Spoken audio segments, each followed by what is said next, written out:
right, everybody, welcome to the True Crime News for this week. Today is July 26th, and I'm Morgan Rector. And I am a hot mess. Your co-host, Rachel Telfor. Well, you do live in Florida, so that's inevitable, I guess. Literally, physically hot mess. Yeah. God. Oh, so I was going to ask you, Super first of all, hot. what did you think of the Boogeyman murders? Did you listen to that episode? I did. Like I said, you're my podcast that I try to keep up with. And another great story. I wasn't really super familiar with that one. Mm-hmm. Yeah, I hadn't heard that until I came across the case. Yeah, that one didn't get as much exposure, I guess. I know. It's fascinating to me what does the media grab onto, and why had we not heard of him? But yeah, that was a righteous case. You did a great job, though. Really great job. The one that's coming up is even worse. What is it? Wesley Allen Dodd. You've ever heard of him? Yes. So I have heard of him. He did the shit that he did was actually worse. Well, maybe on the same level, just different. How was it? I mean, like, this man was. Well, they did different things, though there were some similarities. But yeah, they involved children and the sexual abuse of children, the murder of children. But it's a little bit creepier and darker. Ooh, so into that. I mean, I'm not. I hate it, but yeah, and that was an older. What was that? When did that happen? When was he the boogeyman? Boogeyman thing happened in the mid to late 80s. Yeah, around then. Oh wow. Okay, yeah. Just I mean, again, back in the 70s and 80s, before we had all this DNA, they were more likely to get away with it. But God, just the kids thing gets me really bad. Oh yeah, I mean, and there was like a huge splotch of blood underneath the seat in his van, but because they didn't have forensics, they couldn't analyze it. I mean, nowadays that'd be like a gold mine for law enforcement, but back then they just didn't have it. And also, these days law enforcement agencies have a network established so they can consult one another. Yes. Back then they didn't have it, and it was even considered a breach of etiquette to approach another agency and ask them for assistance or to get involved with an investigation they had launched. Like, it was considered, stepping on their toes and everything. And so they had to get over that, throw their egos out the door so that they could solve these cases. That's how Paul Bernardo got away with shit for so long. Yep. As Scarborough rapist and then murderer of these teenage girls is because none of these police stations and agencies could communicate with one another. So how many victims do you think this guy honestly had? Well, they know. Isn't that the terrifying thought? Oh, you mean Wesley Allen Dodd? Is that who you meant? No, the boogeyman. Yeah, well, I mean, he told one of his fellow inmates that it could be as high as 50, but the inmate, they hear so many of these stories, and he felt like it was probably closer to 25 because, they've heard it. They're like cops in the sense they've heard so many confessions that there's common denominators, and after a while you see trends. But yeah, there was one guy who felt like it was probably closer to 25, but nobody. I guess nobody will know for sure. So sad. This sad classic tale of the guy in the van with offering candy, right? Yep. Which the next typical. Guy did, yep. Which Wesley Allen Dodd did, just as, by the way. Well, I look forward. When are you putting that out? Because I'm going on vacay here on Wednesday, so I'm going to be sitting around a pool and decompressing. Yeah, definitely by Friday, maybe Thursday, cool. But yeah, Perfect. Definitely this week. All right, so our first story actually involves an offender who has been profiled on this podcast before, Mr. Rodney Alcala, the dating game killer. And what news do we have about him? Oh, you're letting me go? Yeah, you do it first. I want you to. Oh my gosh. Okay. I also want to preface, because I was telling Morgan before we started, I'm a little overwhelmed this week, so I'm not as prepared as I usually am. Please forgive me. We're riding by the seat of my pants. I've so much, so many things going on as we all usually do, but I have more than usual. And Morgan knows me. I'm usually that girl who can bring it on. I'll get it done, but I'm a little less prepared than I usually am. Yeah. But yes, Rodney Alcala, if you don't remember, was the dating game killer. And there has been some breaking news. So thank you for letting me do this, because I love serial killer stories. So breaking news, the dating game killer Rodney Alcala, who killed several women in Orange County as well as a child, has died. The California Department of Corrections made the announcement Saturday, saying Alcala passed away from natural causes Friday while hospitalized in a hospital near the city of Corcoran, where he was on death row after being tied to, tried, and convicted over the murders of multiple women in and around Orange County during the 1970s. Like, how long do we need to keep people on death row, though? I don't know. I mean, Jesus Christ, he died of natural causes. It's been on death row forever. Yeah, some people do end up spending like 30 years waiting for the death penalty to go through, and sometimes it's commuted, and sometimes the lawyer can stop it. So yeah, they get to appeal and appeal and appeal and appeal, and just a waste of money and time. Anyway, his case is one of the more famous ones among California serial killers, as the guy actually appeared and won an episode of the famous dating game in 1978, after which his would-be date, Cheryl Bradshaw, reportedly canceled their plans after actually meeting him. Very good choice, Cheryl. Yep, he didn't come across like that on TV, but yeah, when she met him, she just got that vibe. Made her skin crawl, yeah. Yes, good girl. Supposedly, she found him to be, quote, creepy, and in hindsight, good on her for following her intuition, because a jury years later found that he had, in fact, been on a killing spree even before his TV debut. Who knows what would have happened if she went out with him? Alcala was initially charged and tried in the 1979 kidnapping and murder of a 12-year-old girl, Robin Samso, in 1980, for which he was convicted and sentenced to death row. That judgment was reversed, however, in 1984 and Alcala was given a new trial. There, too, though he had been found guilty again, only to have a federal court of appeals overturn the sentence yet again years later in 2003, and a new trial was granted once more. And if y'all listen to Morgan's podcast, you'll remember this, because it was infuriating.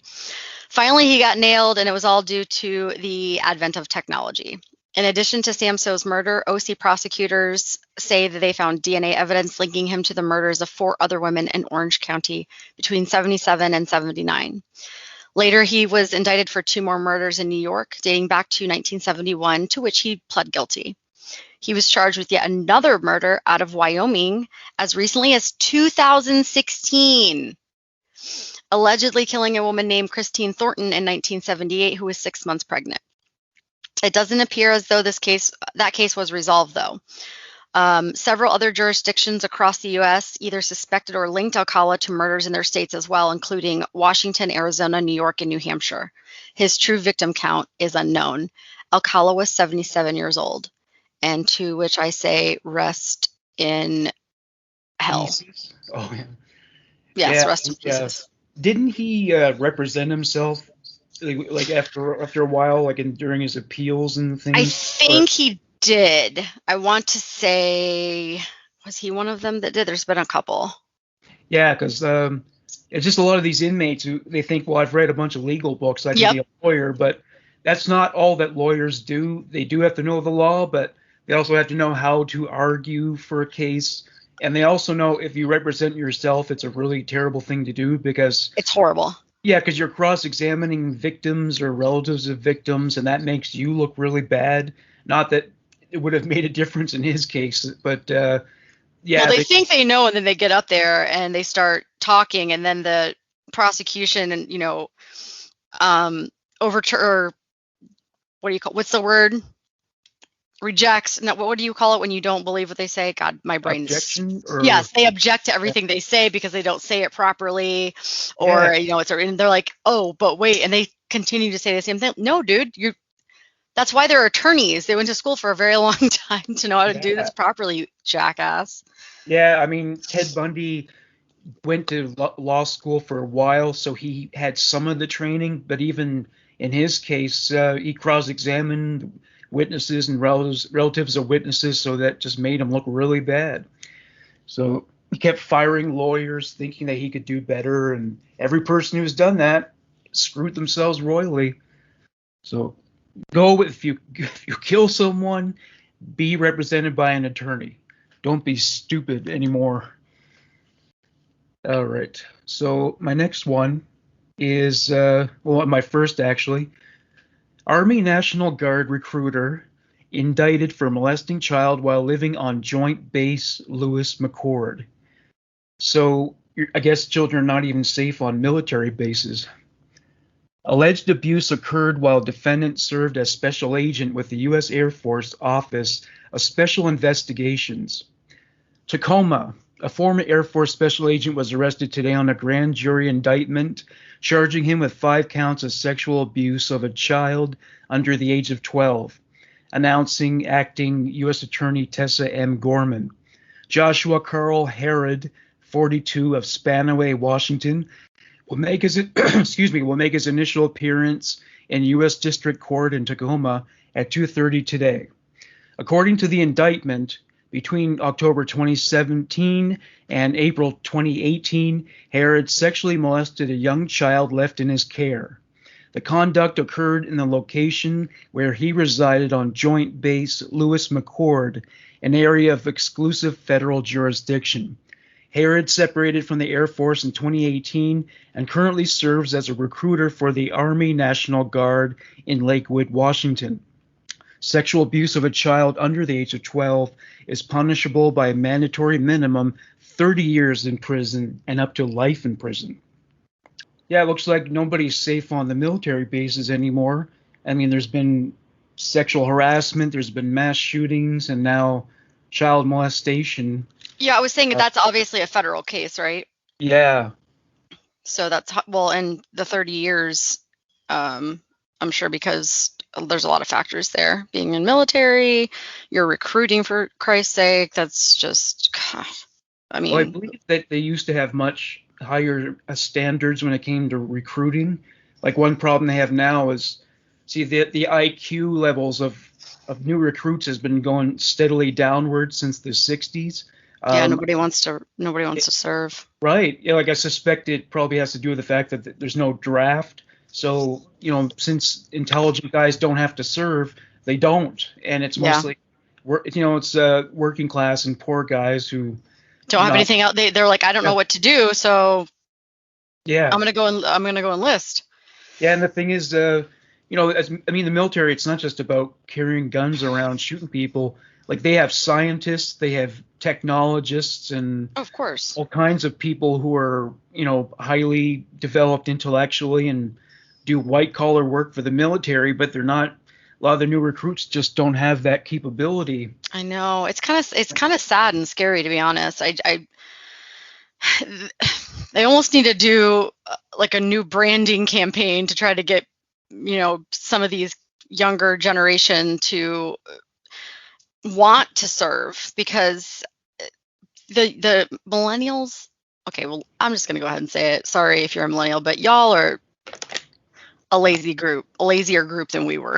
Let me tell you, you have it good. So they're like, oh, I'm not gonna leave the comforts of my life that I have right now to go do physical work and put forth effort, and now everyone's gonna hate me on the podcast. Sorry, but listen.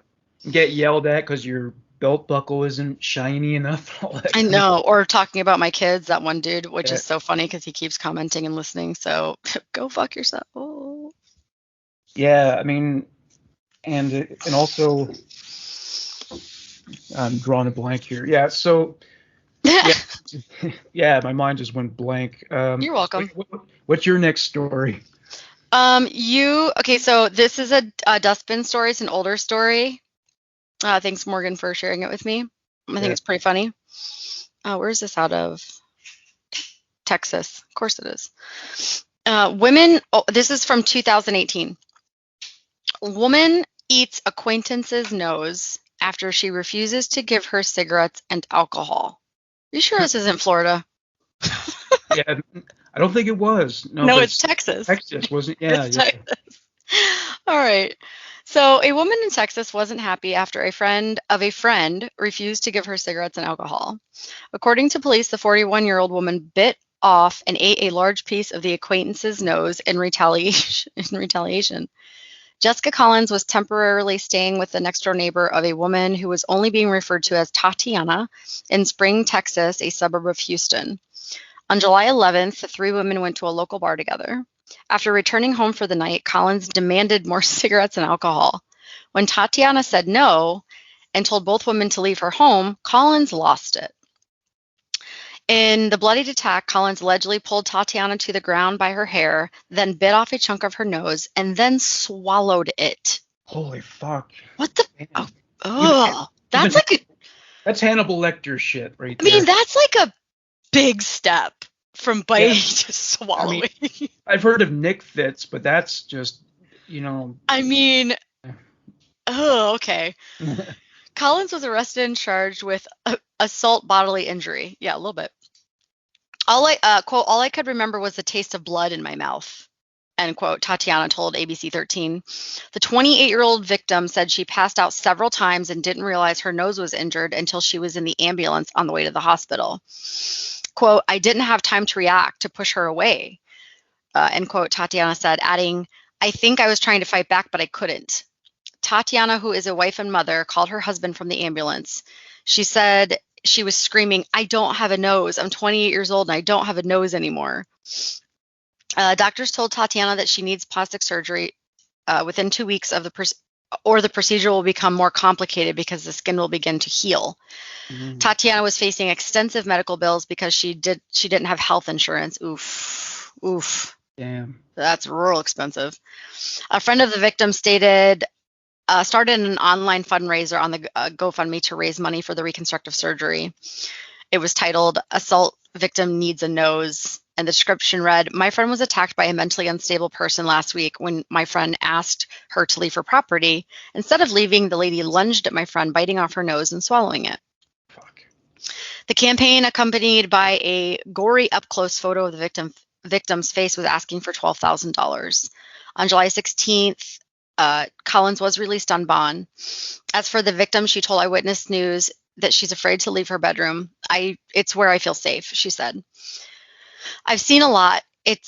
I've seen other parts bit off. I mean, it does happen. Yeah. What? Said Harris County Constable Mark Perman. This case here is probably the first where we've had in probably 4 or 5 years, but it does happen. Sure did. So, yeah, that was from to June 2018, I want to say. July 2018. Yeah, some plastic surgery is a necessity. Some of it has to be kind of done almost on an emergency basis. It's not always cosmetic. Well, from the look of this woman on this story, she has meth face. Really, eh? From that? Like the victim, you mean? No, the here, I'm going to send it to you. The perpetrator. So, maybe she was on here. I sent it to you. Oh, yeah, there you go. Yeah, that looks like meth face. So that's to me it does. Behind it all, yeah. Yeah. Oh, and when I blanked out earlier, what I meant to talk about, just going back to that military story for a moment. You were talking about millennials being lazy. Oh yeah. I've caught myself at times like being resentful because autofill didn't fill in the website address soon enough. Like I type. Oh my God, same. I type in Gene and it doesn't go straight to Google. I'm like, oh, come on, man. I mean, we've gotten used to it too. Let me not be. Yes, you're right. You're right. I mean, is there really that much more effort to type in Google? But yeah, nope, we've gotten used to it. This technology caters to our laziness, right? It sure does. Okay, so my next story, it's one that happened here in Toronto. Daughter charged with first-degree murder after mother found dead in Toronto home, police say. Toronto police have charged a 36-year-old woman with first-degree murder after investigators say her 63-year-old mother died in a North York apartment building early Friday. Emergency crews were called to the apartment on Colford Road, just south of Lawrence Avenue West and east of Black Creek Drive, before 3 a.m. I actually lived in that area for a while. A Toronto paramedic spokesperson told Global News their crews were called for reports of a stabbing. Despite their efforts to save the victim's life, police said the woman, identified as Claudette James, died at the scene.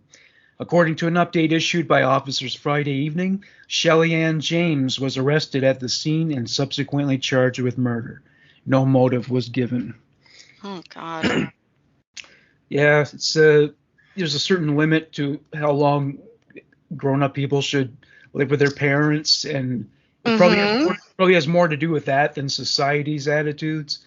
Like, you can only take it so long before, because your mother never stops viewing you as a child, I don't think.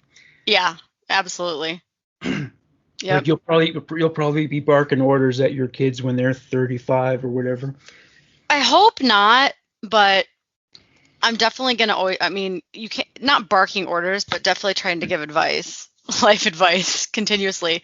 And there's also something, oh, here I go. I'm going to talk about my kids. Sorry, I'm a great mother, but yeah. I'm not sorry. Actually, I'm not sorry at all. So. Well, you have power now. You have power over them. Well, no, it's that funny thing where I don't care how many times, every single time we get in the car, I have to say, buckle your seatbelt. Every time they leave the house, please be careful, blah, blah, blah, blah, blah, blah. Or if I walk out of the house, they're like, we know, Mom. I'm like, you have to say it. It's as if you don't say it, then it's not going to happen. Yeah, it's true. You have to say it. You have to do it. Yeah. It's just become a better communicator. Yeah. My mom used to tell us the same shit all over and over again. It was so annoying. Like, yeah, you fucking told us this like 30,000 times. We know, but now I get it. It's just something we have to do. You have to say it. You mean they don't love to clean the room? No. All right. What's your next story? My next story is another. I've been on this is Tennessee. Okay, Tennessee. So it's Tennessee dad high on fentanyl passes out on top of infant daughter suffocating her. Sorry, I like to bring us all down. Damn it. Yeah. This is. I'm gonna send you his. I'm gonna send you a copy of his. Can I send it? Yeah. Nothing good ever happens on meth. Some drugs have given rise to. Well, this is fentanyl, so that's even worse. Fentanyl. Oh, so that's not in the same category. That's. This is like that really, really deadly shit. Like even a little bit of it can kill you. So it's in Lebanon, Tennessee. A Tennessee man is charged with first-degree murder and child abuse in the death of his infant daughter, who suffocated after he allegedly fell on top of her while he was under the influence of drugs in April, police said. Lebanon police officers and paramedics responded to a report of an unresponsive infant and an unresponsive man at a motel on the 900 block of Murfreesboro Road on April 3rd. Officers found Lebanon resident Jesse Wayne Craddock, 38, responsive but disoriented at the motel, according to the Lebanon police. A 4-month-old girl was hospitalized at Vanderbilt Wilson County Hospital, where she was pronounced dead. Oh, this is so sad. Where she was pronounced dead. An autopsy determined she died from asphyxiation. Craddock, the child's father, was allegedly in possession of suspected narcotics, police said. He was taken into custody. The girl had been left in the care of her father while her mother was at work. Now, fentanyl, is this kind of related to the opioid epidemic? So it's not the same substance, or? It's way stronger. Oh, okay. So is it a sedative, or is it? No, I believe it is a stimulant. It's a synthetic opioid, so it's similar to morphine, but it's 50 to 100 times more potent. Oh, I see. So he just fucking fell asleep on his goddamn child. Yeah, you nod out. Yeah. So Jesse was indicted by a grand. Wait, hang on. Did I please said Jesse was under? Okay, he said he was under the influence of fentanyl and fell on top of the baby. Craddock remained on top of the child until she died, police said. Jesse Craddock was indicted by a grand jury on charges of first-degree murder, aggravated child abuse, neglect, and fentanyl possession. Craddock was already in custody at the Wilson County Jail on a probation violation, Lebanon police said. Craddock is scheduled to appear in court on July 26th, which is today. Wonder how that went. Fucking piece of shit. I hope you die. Well, I'm sure they must have taken, blood samples to I think they tend to do that when the offender is known to be a drug addict or alcoholic or something. They want to make sure. And also when you're on probation, you're not allowed to imbibe anything like that. Wonder how the mom felt about that. Leaving her baby home with him. Well, you know what? It's sadly, maybe she must have known about it for a long time. I mean, if she actually allowed him to babysit the kid and he fucked up on shit like that, then she must have known. How can you not know that? You'd have to know. Like that, yeah. You always know when someone is an alcoholic or a drug addict. All their behavior is affected. Well, and they're living at a motel, so that's no offense. I mean, not that I get places are expensive here in Florida. I understand, but I'm sure it wasn't a really nice motel. All right, my next one is. Headline is Pedophile Paul Gibson loses bid to ditch dangerous offender status. So this happened. There's another Toronto story. Gibson, 44, and this guy, I saw a picture of him. It's funny because one thing I read about pedophiles is that they tend to be very childlike themselves, particularly the ones who were sexually abused as children. Paul Gibson, you said his name is? Yeah, he has the same wide-eyed look as a lot of pedophiles, where they just I guess their psychological maturity ended when they were children, and he has that look about him. So it says he was convicted of sexually assaulting 2 Toronto boys in 2009. Pedophile Paul Gibson always believed he would shake off the yoke of his dangerous offender status and walk out of prison. The Toronto Sun has learned that Gibson, 44, had his recent bid to escape his DO designation torpedoed by the Ontario Court of Appeal. Is there anything like that in America, dangerous offender status? I don't think I've heard of it. I'm not sure. Yeah, there doesn't seem to be any. I guess they just throw you in jail for 50 years instead. The former perverted Parkdale printer claimed in his appeal, among other items, was that his defense lawyer was inadequately prepared and experienced enough to defend him. Half of them say that. In the appeal court documents, the panel notes that Gibson had blown through at least 2 other lawyers. One, Gibson said, royally messed up, while the other was stupid. Yeah, real Mensa member here. Yeah, there you go. Yeah, Gibson was a volunteer. Get this. Gibson was a volunteer at a Parkdale food bank in 2009 when he befriended a local grandmother whose grandsons were at the time 7 and 4 years. Okay. Like centuries of sexual predators before him, Gibson wiggled his way into the young boys' lives, grooming them essentially. He babysat them, he brought them gifts, he slept over at their grandmother's house and at the older boys' home, according to the appeal court. Late the following year, police arrested the appellant on 6 counts of sexual offenses involving both boys. Gibson was convicted of sex assault and sex assault causing bodily harm. He was declared a dangerous offender and given an indeterminate sentence. Psychiatrists and other experts who examined Gibson described him as a hardwired pedophile with psychopathic traits. But a quote from one psychiatric report said, however, whereas here an offender denies not only the offenses but also an underlying sexual preference for children, there are serious obstacles to treatment, and pharmacological intervention requires an offender's consent, which is usually not, and in this case is not, forthcoming. Another described Gibson as boastful, manipulative, and prone to exaggeration. So I don't know if we have the sex offender registry here. I don't think we have that, but why not?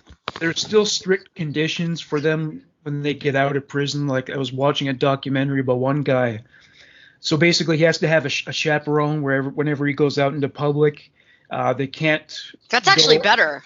Yeah, that's probably is better because basically the guy can't venture, I think, further away than like 50 feet, and he has to be visible to the guy at all times. And there was a I guy, like that. yeah, there was a guy, and I watched this. They showed it in the film, and the guy who was watching, I mean, that's his fucking job to babysit That'd be pedophiles. a really shit job, though. I'll be honest with you. Holy crap! Can you imagine that's your job? Well, it would be really difficult. I mean, if you're someone who like hates pedophiles so much, like you just can't control the rage, that would be a hard job for that. But I guess if you can find it in yourself I'm to sure just they vet them pretty well. yeah, to just to keep it to yourself and not beat them up, uh, I guess you can do it. But yeah, that's Just yeah, following me around all day, though, would be day after day what after day. yeah, and the pedophile that was profiled, he ended up saying like he actually enjoyed prison more because on the outside he can never go unsupervised. At least in Yeah, jail, to some degree, you can have a little bit of of freedom. alone time. But yeah, they're not following you around. They got cameras and shit. But on the outside, it's just like you can't. I think you had to wear the leg brace. I think that's a condition. But So yeah, I did a quick Google search. So the the United States, um, a dangerous offender approach is constitutional in the United States.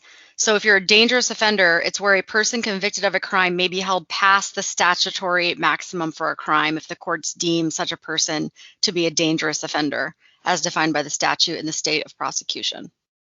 okay, yeah, because I've done so many American crime stories, and I've never come across that. So if But you're a dangerous offender, apparently you can if the judge, I'm assuming if the judge sees fit, they can give you a longer sentence term, is what I'm reading that as.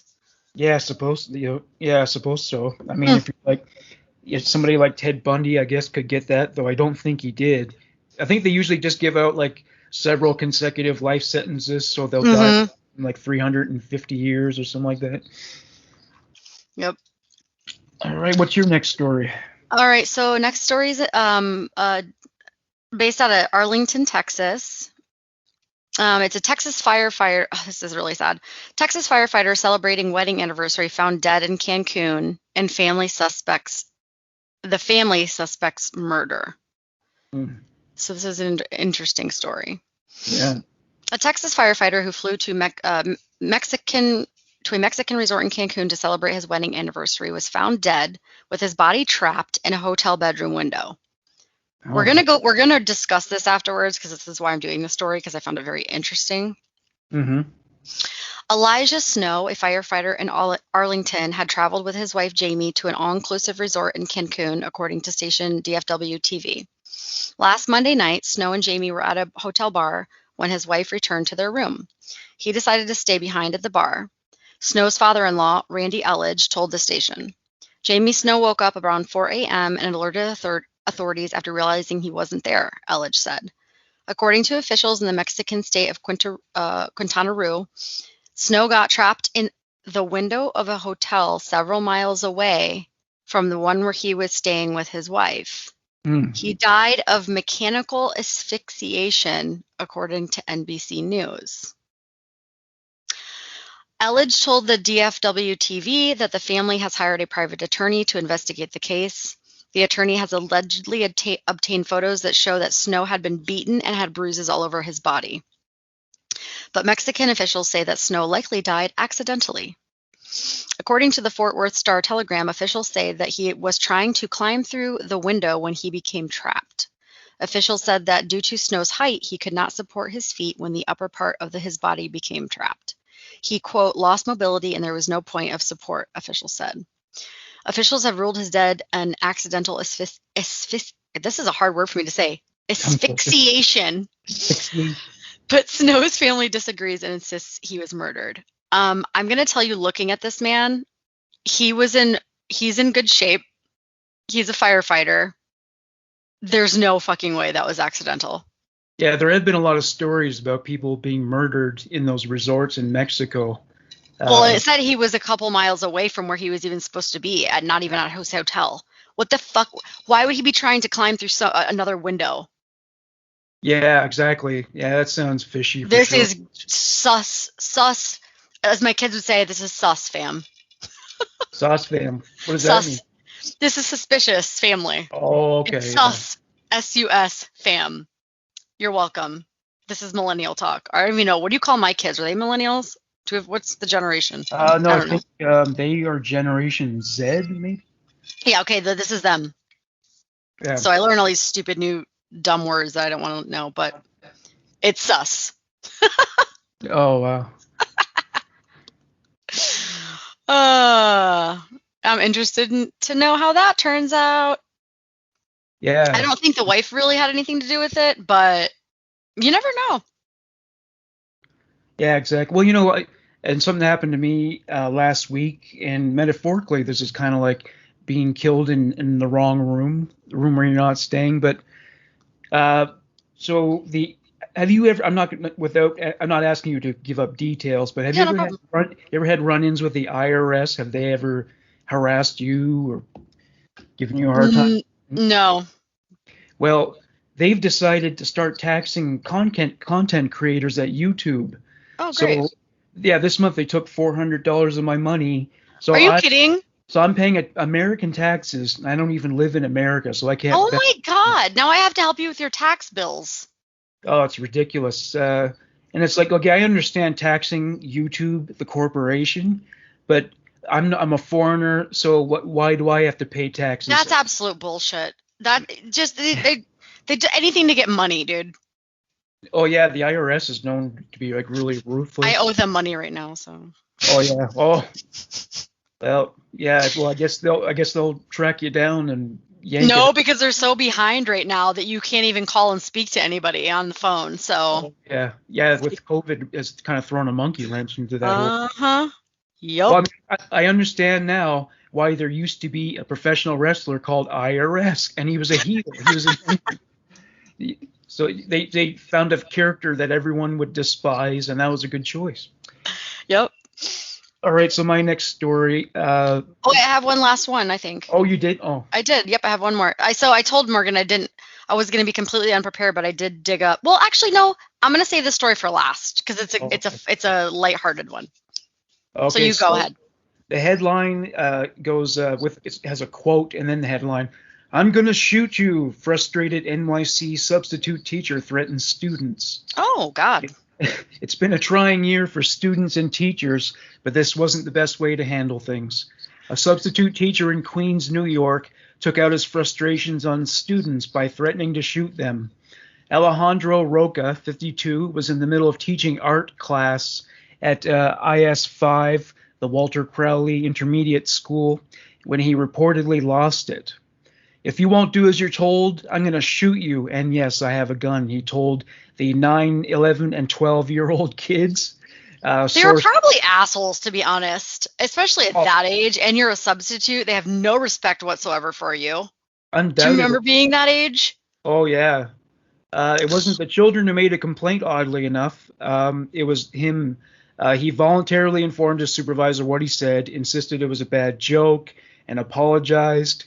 But police charged him on Wednesday with making a terrorist threat. Well, I think that's overdoing it a little. Yeah. But yeah, I have to say, because I remember a few occasions when I was in school where teachers just like almost cracked up and they had to leave the room because the students were just being so difficult. And I don't know how people do that job, teaching elementary school, teaching junior high, it's high hard. school. Fuck, it's like it's the patience you need, and I have the utmost respect for teachers. I honestly do. I don't know how they do it. When we were during COVID and my kids had to Skype, I almost threatened. Yeah. I almost threatened lives, and that was only for a couple months. It was out of control. The patience these people have they're true heroes. They're heroes. It's outstanding what they put up with. Yeah, and they get paid shit too. I mean, even to the extent, and so many cutbacks have been made to public schools that a lot of teachers have to buy school supplies for the kids. We do. Yeah, we actually have to provide our own school supplies. Well, I guess maybe they were talking about like inner city schools where most of the kids come from poor households. Yeah. And just more and more cuts are made to education to the point where like textbooks are falling apart, and there's been a lot of this shitty, spineless parenting going on where kids are allowed to tell their parents to go fuck themselves. Mm-hmm. And they come to school and then they do the same to the teachers, and the kids aren't afraid of being punished because their parents don't do anything about it. Exactly. It's just it's a horrible. You're absolutely 100% correct. And then so I have a very good friend of mine who's a high school teacher. He's a great teacher, though. He's beloved because he's hilarious and extremely intelligent and teaches like world history or global studies, I believe, to high school students. But he does every couple of years. He'll put on an Amazon wish list for to buy a new set of books for his class, because they read World War Z. Is one of the books they read in his class. And so I always donate because I want to help them out as much as possible. But Florida actually this past year, I believe, just gave all teachers a pretty significant pay increase, which I was thankful for. It was across the board, I believe. Well, they should be making close to six figures, in my opinion. Yeah, it wasn't even close to that, but it was something. So, but yeah, I agree. Yeah, and then there's and it's a very political situation in the sense that, like, if you have tenure, you're in a good position, but if you're just starting in a school, it's like you're just at the bottom of the heap, and everyone kind of makes you feel that way, and you can't transfer tenure to other schools. And so, like, you could have 20 years of teaching under your belt, but if you go to another school, it's like you're starting over, you're a rookie. Yeah. There's a lot of really terrible things about being a teacher. It's so I know it's so hard. I feel so bad. Bless you all. Yes. I'm rooting for you. Yeah. Thank you for your service, teachers. Yes, thank you. Thank you. Bless you. Everything, all of that. I make sure to take care of the teachers, my kids' teachers, every year. Even if it's a little something, they're very appreciative, trying to buy snacks for the classroom or whatever it may be. Anything. Do something nice for a teacher tomorrow, or this year, rather. Absolutely. So what's your next story there? Well, I only have one, so if you have another one, you can fit, because I want to save mine for last. Okay. My next one is this is the fail of the week. This is just okay. This is just this guy is just dumb as a post. Oklahoma. Oh my God, hang on. Oklahoma man arrested after bringing pregnant 12-year-old to hospital. So Juan Miranda Jara, 24, reportedly told officers he and the 12-year-old victim have been in a relationship since October 2020. Oh my God. Officers were called to a Midtown hospital about concerns of a potential rape on July 14th, according to the Tulsa Police Department. Juan Miranda Jara, I think it's pronounced that way, 24, reportedly told officers he and the 12-year-old victim have been in a relationship since October 2020. He allegedly admitted he is the biological father. At the time of questioning, the child was in labor, delivering his child, police said in a statement. The age of consent in Oklahoma is 16. Oh, wow. They walked in just like any other couple would, excited to deliver their newborn child, according to Officer Danny Bean. The news outlet reported that investigators believed Miranda Jara fully expected to go home with the girl and the newborn, as if everything wasn't on the up and up. Jesus. The relationship between Miranda Jara and the victim is unclear, but Bean said police, quote, don't believe this is incest at this time. Bean added, we don't get this kind of call every day. It certainly was a surprise for everyone involved. Miranda Jara was arrested for first-degree rape of a minor. At his arraignment on Tuesday, a not guilty plea was entered by public defender on his behalf. A preliminary hearing has been set for August 26th. Miranda Jara is currently being held on $50,000 bond. The investigation into the details surrounding this case is ongoing. So I'm wondering, how do you enter a not guilty plea? I don't know. Well, I guess he wants to get like a plea deal, right? So you get less jail time. You're guilty. Yeah. She's having your child. You obviously did it. Yeah, but for that crime, he could go to jail for decades maybe. Good. And I'm wondering what kind of damage is done to a 12-year-old girl's body if she gives birth. I haven't seen a picture of her, but I mean, most girls at that age are very petite still, right? I mean, they've entered puberty, but they're still Barely. quite small. Yeah. I mean, you barely had a couple menstrual cycles at that point. I mean, Yeah. Christ. I don't even know. How old was I when I started mine? I think I was in 8th grade. Eighth However grade. old, Yeah. however old you were then. Well, they say a lot of girls now are actually starting their period really early, like Yeah, I heard that too. 8 or 9 years old. That would be really fucked up. That's crazy. That's just way too. Why? No, God, hormones. Stop drinking cow's milk. Oh yeah, I think that's what it is, right? Because they give the cows, they give them hormones and all this kind of stuff, and if you're ingesting the growth hormones all the time, Yeah, maybe it does affect you that way. it's gross. Ugh. Yeah. So anyway, yeah, maybe she obviously entered puberty because she was able to become pregnant. Yep. So it must be interesting, though, I have to say, if your mom's only 12 years older than you. Can you imagine? Yeah, like, so Be like your sister. Yeah, like you're 18 and she's 28, so it's That's like your sister. Yeah, I mean, hopefully you like your mom, because if not, you're going to have to put up with her for a very, very long time. Well, I'm hoping that she gets into some therapy real quick. Oh yeah. Oh yeah, because he was what? So that's 24. 12 than her. Yeah, 12. Yeah. 24. I mean, he's an adult. She's a child, no matter what. So. Yeah. Yeah. So that guy's retarded. Yeah.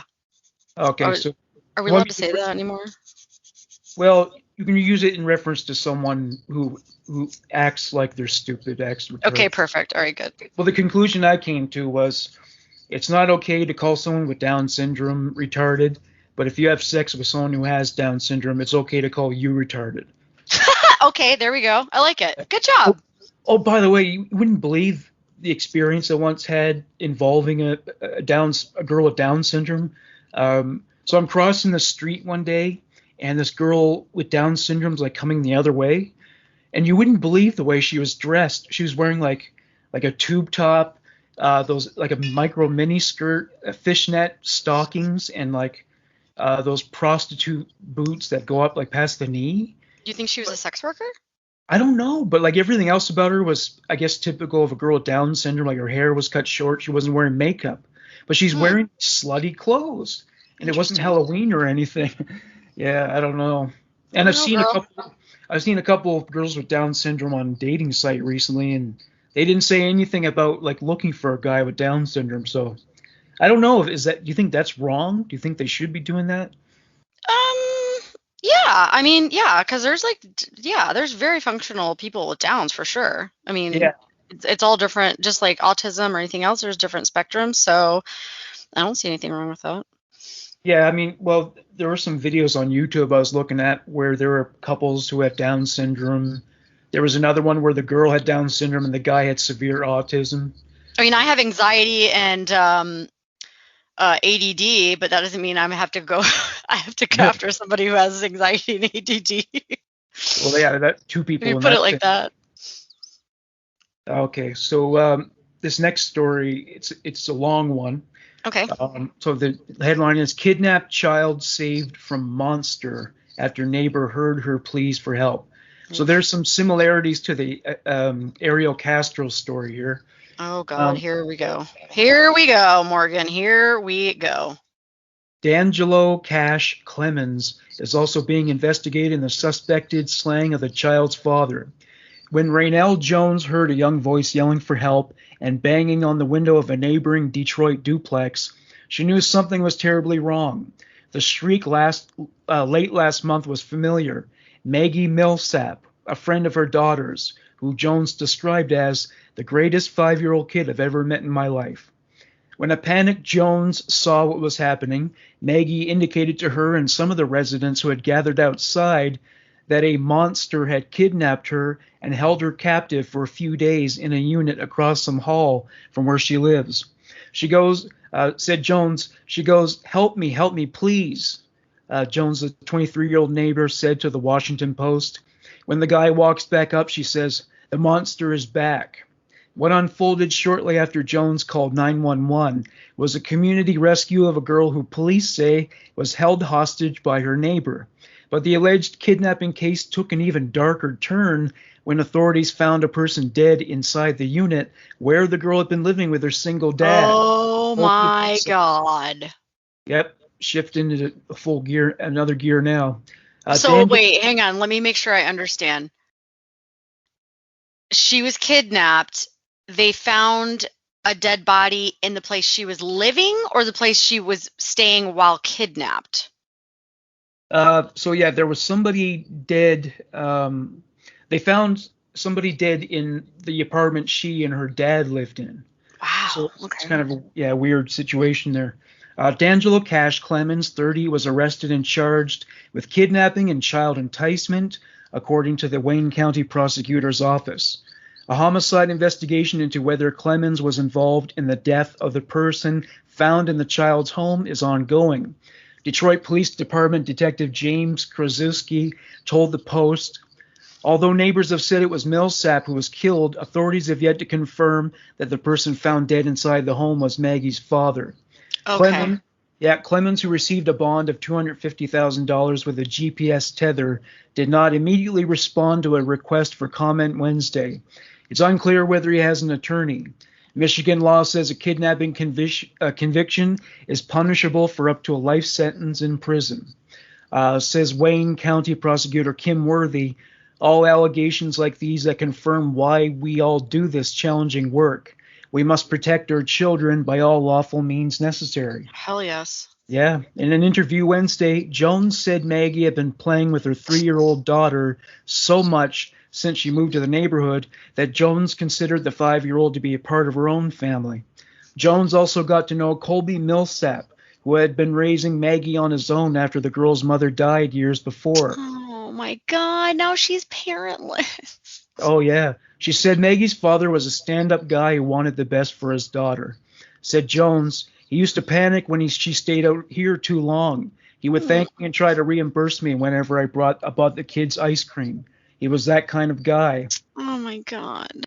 Maggie's godmother, Carla Reeves, told WDIV that she and her daughter would take the 5-year-old to the park every day after she aced some math questions. She said, he made sure she did 5 math problems and read a book before we took her to the park. Jones did not know why she started to feel anxious in late June.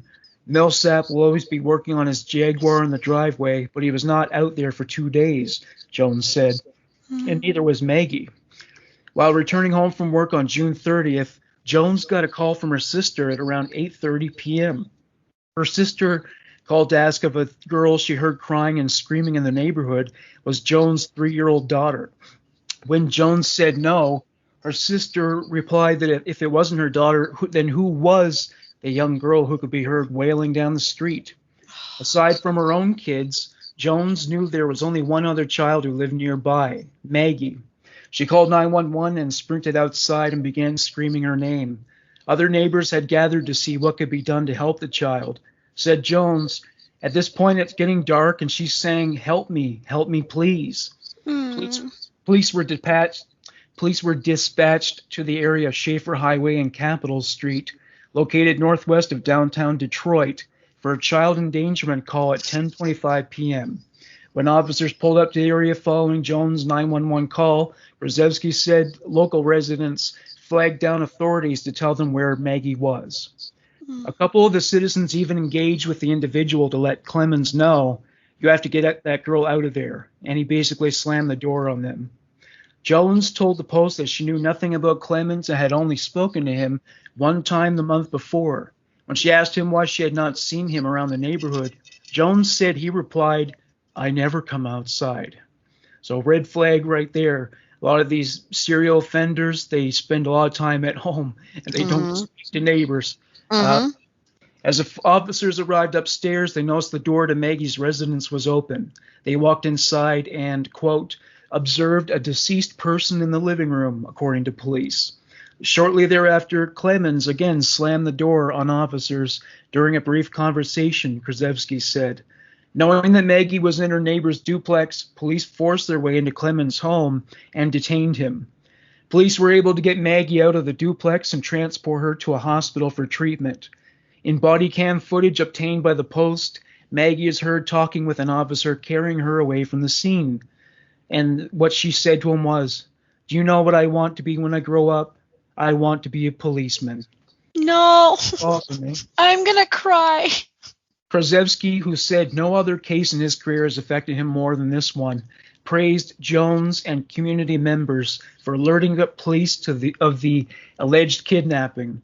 They took it upon themselves to help this young girl, he said to the Post.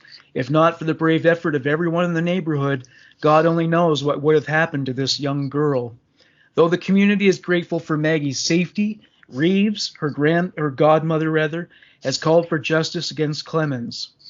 Said Reeves, he needs to know that he hurt this little girl for the rest of her. He needs to know that he hurt this little girl for the rest of her life. Jones said that she has not seen or heard from Maggie, who police say remains in foster care as of Wednesday since her rescue. When police came by to follow up with her this week, Jones said her daughter thought the knock on her door was Maggie coming over to play. She said, "I would tell her that I've missed her and haven't stopped thinking about her. I'd just tell Maggie that she's welcome here. She can always count on me." I'm not... That poor, sweet little girl. I'm not crazy about the idea of her going into foster care. I hate that. I think the older system of orphanages is a better idea. Have them look after people who have been screened and you almost might be right nowadays, to be honest. Yeah, I mean, because these foster homes, you have no idea. People can lie and say, I would never sexually abuse a child or neglect a child, but a lot of them figure out ways to do it, and so the kids go from one abusive situation to another. And she wasn't even in an abusive situation. It sounds like her dad was like a real stand-up guy. Yeah, he was. He's trying to take care of her. And I hope to God nothing sexual happened to her. I fucking hope upon all hope. And I made a mistake of Googling what she looks like. And she's the most adorable little freaking angelic curly, red, kind of reddish hair, ringlets. She kind of looks like Curly Sue. Oh, is that right? Yeah. Or not Curly, not Curly Sue. The really popular little girl from back in the, what was her name? Shirley Temple? Shirley Temple. There you go. Yeah. Yep. Well, I think there's hope for her when she said, "I want to be a policeman when I grow up." I think maybe there's hope there. Like, they didn't report her crying or anything. You legit made me tear up. I had tears rolling down my face. That sounds like she has the potential to get past this, I hope so. Yeah, it sounds like it to me. Poor sweet girl. And given the next case I'm doing, it's funny you mentioned the thing about the girl looking like a little angel. One of the guy's victims is this little boy who I think was like 4 at the time, and I saw a picture of him, and he is this cute, angelic little blonde boy. And it's just like it makes it even worse to contemplate what this guy did. I mean, not that any child deserves it, but somehow that kind of appearance makes it seem worse. I know, and she's just like, she seems like she's like smart, and she seems so together, and and God, did she have to be in the damn apartment with her dad when he was dead, and for how long? And fuck this guy, he is a douche canoe, and I wish horrible things upon you. Hopefully he murdered her when she wasn't around. Like maybe he locked her in his apartment and then went and killed her father afterwards. Hopefully that's what went down. I can only hope. I know it's a horrible thing to hope for, but I do. Yeah. For her. Well, I mean, I think that's definitely better than her seeing her father laying in a pool of blood. So. Yeah. Okay, my last one is it's another Canadian story. Look at you with Canada. Yeah, there's a little bit of humor in this one. Canada, y'all need to calm down up there. Don't be trying to take our glory. This one involves the Mounties, and by the way, they only wear the red coats and those hats like for ceremonies and shit. Most of them. Oh, okay. Yeah, RCMP is basically our FBI. That's what they do. They're a federal agency. The Um, Mounties are? yeah, well, in Oh, okay. some rural areas they have an RCMP detachment instead of police. But yeah, Interesting. yeah, so they do like federal. They handle like a lot of federal cases and federal investigations. So yeah, I mean, so yeah, they're our equivalent of the RC of the FBI rather. Okay, I And know. I've realized doing this podcast, I know very little about any other, especially the Canadian law system. oh Well, I yeah, know a lot more now, but yeah, thank join the you world. Yeah. for the education. Well, it's funny because given like how much we know about your culture, that Yeah. some Canadians don't even realize that there are certain aspects of American life that don't exist here. Like I had this teacher in high school. He once worked in the television production industry, building sets, and they were doing there was a program called Scales of Justice, and so um, part of the storyline of this one episode was that that somebody gets a guilty conviction in a courtroom, and so this director came up with this idea where like photographers start snapping pictures because in American courtrooms they are allowed to take pictures, but in Canadian courtrooms that's forbidden. So the guy was like so Americanized he didn't realize that that was the case. Hmm.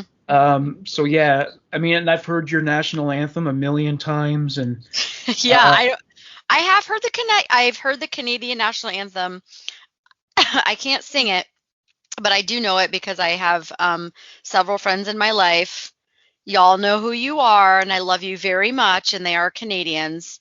So we do, we've celebrated Canada Day here and had a great time, and we sing the Canadian anthem very loud and drunkenly on those days. well, there's one amusing story I heard when I think it was the first year the Blue Jays won the World Series, and so yeah, they were playing both the anthems at the ball games. Aw.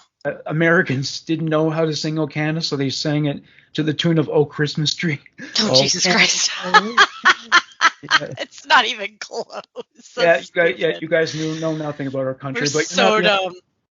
yeah, we're like it's weird because we have a bigger landmass than you do, and yet we're almost invisible on on a global scale. Not And to me. I want to come. yeah, oh yeah, well you're very welcome. I need to And renew my passport real quick. yeah, so I've heard your national anthem a million times. I've heard the Pledge of Allegiance, and I know Well, that you guys put your hand on your hearts when you do it, and yep. all these other. I know so much about your country because it's all in the movies and the TV shows and Listen, everything. that's because America is a narcissist. Well, there's Okay. a lot of jingoism going on. Well, did I tell you when the time I went to Florida, I went to the beach one day, and some guy had like a big American flag stuck in the sand. Oh my God, that's everywhere. Are you kidding me? Because like it was like the size, it wasn't like a tiny little thing you might tape to your. No, no, no. It was like, I mean, the pole was kind of short, but the flag was the size that you would put like on the flagpole in front of a high Yes. school or something. I Yes. thought, Everywhere.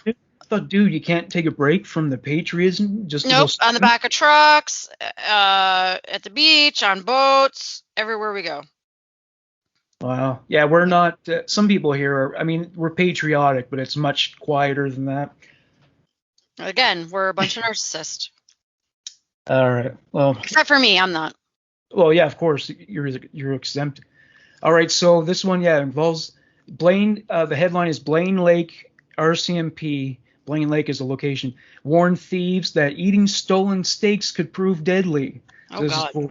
So Blaine Lake RCMP are warning that theft could have deadly consequences after poisoned steaks were nicked from a freezer during an alleged break and enter. Said a press release from RCMP, if consumed, these steaks could seriously harm or kill someone. So the release says that on Saturday morning, RCMP heard a report of a break-in at a rural home near the Wingard Ferry Road. They say a large number of items were stolen, including 6 steaks that had been poisoned for use in wild animal control. They believe the incident occurred at some point between Tuesday, September 29th and Friday, October 2nd. RCMP say they have no suspects at this time. So anyone with information is asked to contact Blaine Lake RCMP at 306-497-3600 or Saskatchewan Crime Stoppers at 1-800-222-TIPS 8477. Oh my God. Yeah, there was also this one classic Canadian crime story is the maple syrup heist.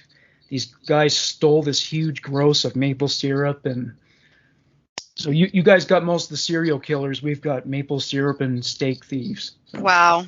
See how wholesome Canada is? Yeah, I mean, we've got a few of them, but you guys, man, We rule.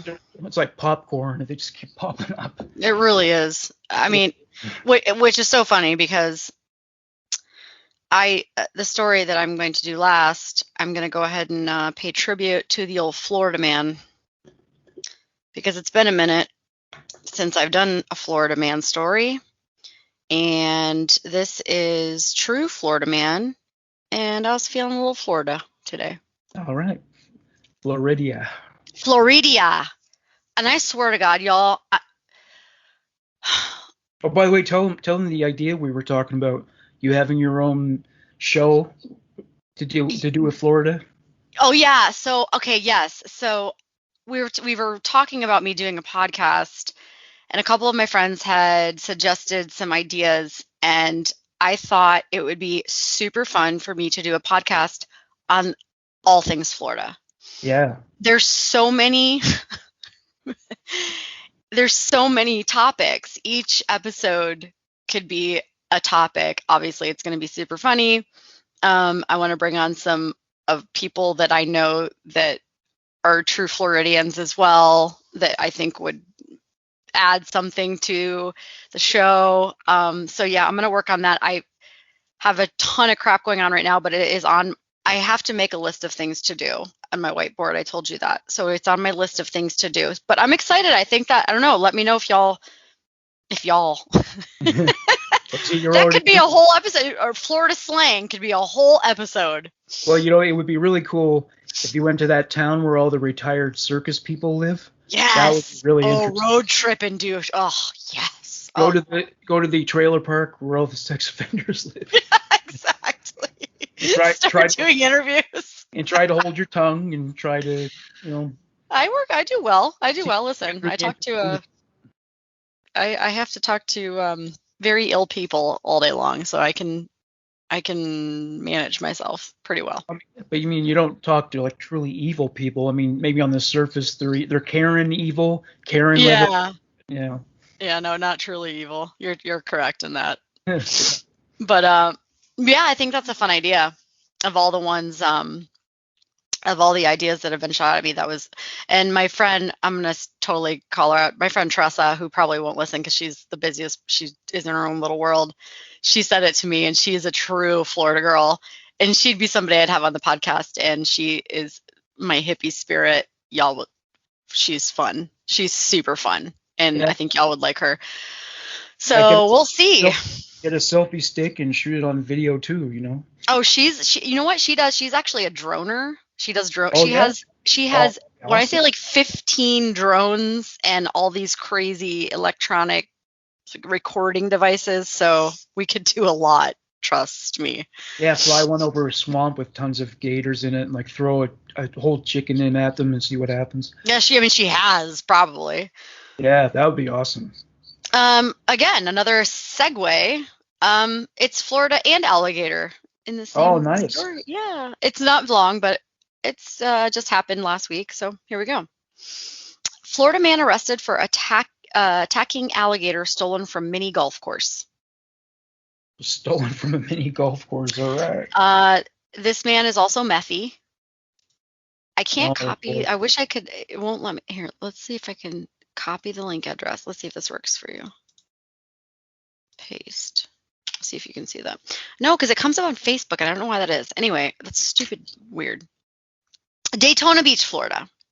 Daytona Beach. Wow. If y'all haven't been there, it's an interesting place. A Florida man was arrested on multiple charges after allegedly attacking an alligator stolen from a Daytona Beach mini golf course Wednesday night. This is so Florida. I love it. Balls on him. William Bubba Hodge was seen carrying an alligator down Florida State Road A1A Wednesday night. That's, by the way, the main strip up the West Coast. that goes almost all the way up the coast. It's a famous road. According to the Daytona Beach Shores Department of Public Safety, Hodge allegedly tried to throw the gator onto the roof of a business in Daytona Beach Shores and then slammed the animal on the ground by its tail, police said. Oh, this guy deserves to be bitten in the nuts. Yeah, he's probably, he looks methed out, so. Oh, yeah. Hodge told police he stole the alligator from the Congo River Golf miniature golf location after wrestling with it. The alligator was returned to the mini golf course's management. Hodge was arrested on charges of animal cruelty, alligator poaching, burglary, theft, and criminal mischief. He was held at the Volusia County Jail on a $4,500 bond. Hodge told officers he was teaching it a lesson, quoting the arrest report. He was teaching the alligator a lesson? Yes, correct. Oh. The mini golf course offers guests the opportunity to feed alligators as an attraction. We actually have a mini golf course right in our town that has the same thing. Wow. So like in the little river that runs through it, there's like gators. Yep, there's a little pond. I feel really bad for them actually, and I don't like supporting that. But yeah, they're little gators in this little pond, and then you can like pay to feed them, and they're right there underneath you. It's really sad though. It's not like from a naturally occurring creek. These are no pools. Yeah, yep. It's kind of sad. I don't support it really, but it's Florida. Yeah. So there you go. Oh, I read a really heartwarming story involving the cousin species of alligator, the crocodile. This happened in Africa. So this man found a crocodile was injured somehow, and he nursed it back to health, and then he released it, but the crocodile kept coming back to his home, and now it's a part of the family. Oh my God, that's the sweetest thing. Yeah. I love it. Well, they're not out to get us. It's just we've invaded their habitat. There's not a lot of places left for them to go. We continue to build and build and build and build and build and build, and there's nowhere for them to go. And then you wonder why 12-foot fucking alligators are walking across the golf course, because you just built a golf course in the middle of their freaking habitat. Yeah, right. I mean, you're lucky that they haven't just gone on a rampage. No, seriously. Yeah. Yeah, totally. Yeah, it's gotten crazy. Well, next time I go to Florida, I definitely want to see some gators. That's when you come to Florida, you're coming with me, buddy. I told you that last show. It's on my Floridian bucket list. I'm even gonna get you some Florida clothes so you fit in. Like cabana wear or something like that? No, we're gonna get you some like good old fashioned redneck clothing. Redneck clothing. Yeah, you'll see. Oh, by the way, I got your shirt that you sent me. I got it today. Oh, did I send you another shirt? Yeah, the one. Oh, the other one. Yeah. Yeah, I'm so excited. So I was gonna do it when I do my zombie makeup. When I do that, because I was supposed to do it this week. Oh, okay.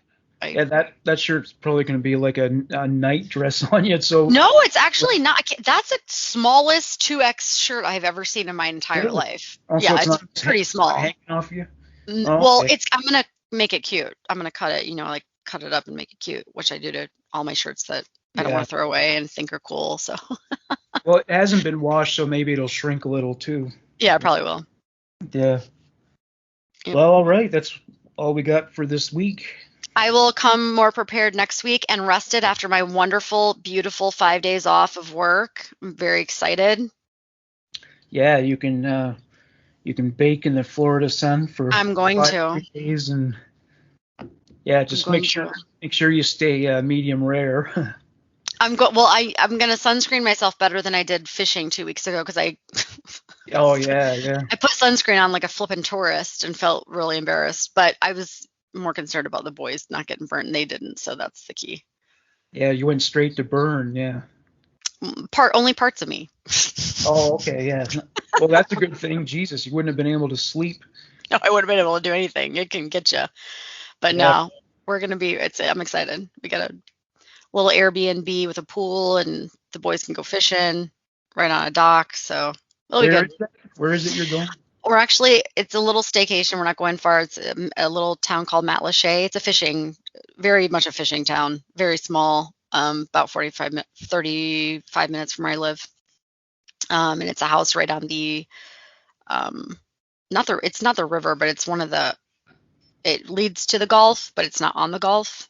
Oh So yeah. it's like an inlet, and there's like a nice long dock for the kids to fish off of. And we have a pool of our own, and that's That's very dreaming of it.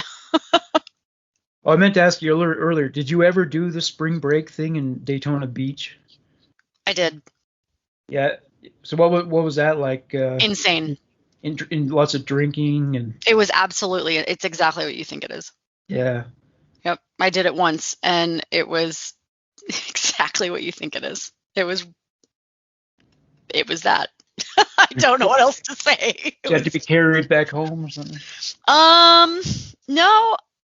Oh, I don't know. I was pretty drunk a lot of the time, but there's a lot of rowdy people there. There's a lot of fighting and also drinking and dancing and nudity that is not probably supposed to happen, but girls get crazy. Yeah, it was wild kind of nudity. Yes. Yep. Yep. Exactly. Oh yeah. So that was an experience. Yeah, we have March break. I don't know how many people from here would normally go down there for that, but though I think a lot of Canadians take their kids to Walt Disney World at that time, so they probably get a huge influx of Canadians. In Walt Disney World. There's a huge influx of everyone at Walt Disney World at all times. Well, I used to like it, but now I'm just over it. It's too hot. It's too expensive. It's too just commercialized. Yeah, exactly. I don't think people enjoy it as much as adults. Yeah. No, it's too much. Too much for me.